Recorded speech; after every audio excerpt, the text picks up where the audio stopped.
The Shadows in the Pines. Maya had never been one to believe in the supernatural. Growing up in a small town surrounded by thick forests, she had heard the tales of strange creatures that roamed the woods, of people who had gone missing and were never seen again.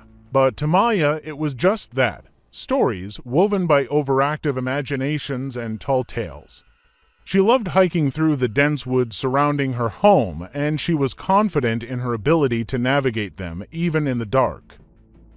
One evening, as the sun began to dip behind the horizon, Maya decided to take one last hike before heading back home. Her parents were out of town, and she enjoyed the solitude the forest gave her an escape from the world. With her backpack filled with snacks and water, she set off on the familiar trail, following the winding path through the towering pines. The air was crisp, and the ground beneath her boots crunched with every step, the scent of pine needles heavy in the air. As the day faded, the forest took on a different mood, quiet, still, as if holding its breath. Maya had made this trip countless times, but tonight felt different. There was an odd sense of unease creeping up her spine, a nagging feeling that she couldn't shake. She stopped for a moment, looking around. The trees were darker than usual, casting long, looming shadows that stretched across the trail. It was as if the woods themselves were closing in. Maya shook her head, trying to push away the anxiety gnawing at her. "Get a grip," she muttered to herself, but then something caught her eye, a figure in the distance, standing between the trees. For a moment, she thought it was another hiker, someone else out for a walk. But as she squinted, she realized the figure was too still, too silent. Maya's heart skipped a beat, her instincts screaming at her to turn back. She took a step back, then another, and that's when she heard a soft rustling sound, like something moving through the underbrush just behind her. She spun around, but the woods were empty, nothing but the soft swaying of the trees in the breeze. Yet the hairs on the back of her neck stood up, her breath shallow. She was being watched. Panic began to rise in her chest. She didn't want to believe it, but the whispers and the wind, the way the trees seemed to bend inward, felt wrong. Maya turned and sprinted down the trail, her feet pounding against the uneven ground. She knew the forest better than anyone, but the path seemed to twist and turn in ways she didn't recognize now.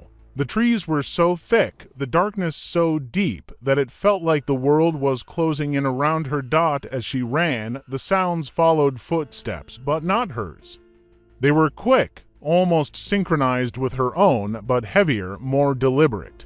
She glanced behind her, and for just a split second, she saw it. A shadow, tall and unnaturally thin, darted between the trees, its outline indistinct, like a figure made of darkness itself. Maya gasped, her blood running cold. The creature seemed to melt into the shadows, reappearing in places where it shouldn't have been, moving faster than any person could. She tried to scream, but no sound came out, her throat tight with fear. The creature was closing in. With every frantic step, the whispers grew louder, now sharp and clear, like 1,000 voices speaking all at once, but none of them made sense. Some were pleading, some angry, some desperate, each one pulling at her mind, making her second-guess her every move. Maya reached a clearing, her breath ragged and her legs trembling with exhaustion. The moon hung high above, casting a pale light over the clearing, and she thought she could see the path ahead. But as she looked closer, she realized it wasn't the path at all. It was a circle of trees, their trunks twisted and blackened, blocking the way out. A low growl echoed from the darkness behind her. She spun around, heart racing. The creature was closer now to close. It emerged from the shadows, its shape vague and constantly shifting, like it was trying to form into something solid but failing. Its eyes glowed pale, glowing orbs that seemed to pierce the very fabric of the night. Its limbs were long, spindly, and unnaturally bent at strange angles. Maya backed up, her pulse hammering in her ears. She stumbled, falling to the ground, her backpack digging into her back. The creature let out a low, unsettling hiss, its figure twitching in the darkness. She knew she couldn't outrun it, not anymore. She was trapped. Desperation gripped her as she scrambled to her feet, looking around for anything, any way out. But there was nothing. The woods had closed in completely, a maze of twisted trees and black shadows.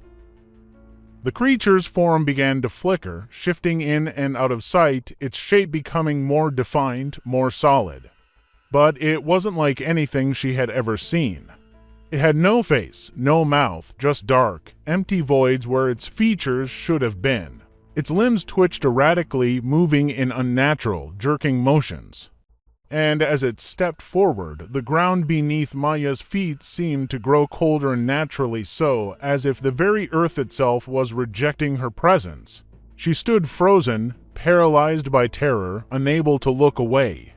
The creature's glowing eyes locked onto hers, and she felt her body begin to move against her will slowly, uncontrollably toward it.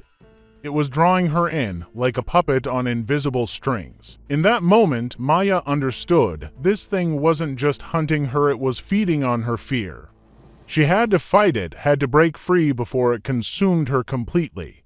With a surge of adrenaline, she snapped out of her stupor and bolted, forcing her legs to move even as her mind screamed for her to stop. The creature shrieked behind her, an inhuman sound that made her skin crawl. She didn't dare look back. The only thing that mattered was getting away, surviving. She ran, faster than she ever had before, ignoring the pain in her chest, ignoring the exhaustion threatening to overtake her. Somehow, miraculously, she found the trail again just ahead, a faint glimmer of light where the forest began to thin. She pushed herself harder, bursting through the underbrush and out into the open air. The creature's growls faded behind her, swallowed by the darkness. Breathless, Maya finally stumbled into the clearing by the edge of the forest. She collapsed onto the ground, her heart pounding, her body trembling from head to toe. The woods were silent again, the only sound her ragged breathing. She glanced back at the forest, half expecting to see the creature emerge from the trees, but there was nothing, just the moonlight, casting long shadows over the dark woods. Maya didn't wait to see if it was still out there. She stood, her legs shaky, and ran back to the safety of the town, not stopping until she reached the lights of her home. That night, she couldn't sleep. Every time she closed her eyes, she saw the creature's glowing eyes staring back at her, watching from the shadows. And she knew, deep down, that it hadn't forgotten her. That thing, whatever it was still out there, and it would be waiting for her.